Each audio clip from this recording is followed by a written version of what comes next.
Hello guys and welcome back to our channel. Today I will show you how to withdraw money from Phantom Wallet. So this is going to be a Phantom Wallet tutorial for 2025. So first of all, open Phantom Wallet on your mobile phone. Now this will open up this page where you'll be able to easily transfer your Solana. So you're going to see this page where you'll have to just click on the send option. Now choose Solana and it is going to take you to this page where you'll have to simply add the username or address of any of the wallets that you want to send this to. So I will simply open up Coinbase wallet.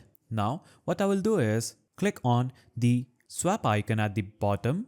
Now choose receive. Here you're going to search for Solana and your Solana address will be copied to clipboard. You can also click on the copy button and navigate back to Phantom Wallet. Then paste the wallet address that we just copied and click on next. So now you'll have to simply choose what amount of money you would want to withdraw from Phantom Wallet. After entering that amount, click on next and it is going to take you to a preview page where you'll be able to see the preview. Just click on send and your money will be sent successfully to the wallet. Now you'll have to simply navigate back to the wallet in which you have transferred the money. Then simply choose that specific coin that you had and click on buy and sell option and choose sell. Now on this page you'll have to simply click on the transfer option and choose withdraw cash. Now choose continue to withdraw and here you'll have to enter the amount that you want to withdraw. After you enter the amount and click on preview, it will show a preview and just follow the prompts, and after following the prompts you would have successfully withdrawn your money from Phantom Wallet. So that is a simple way through which you can do it. If you found this guide helpful, please don't forget to give it a thumbs up and thanks for watching.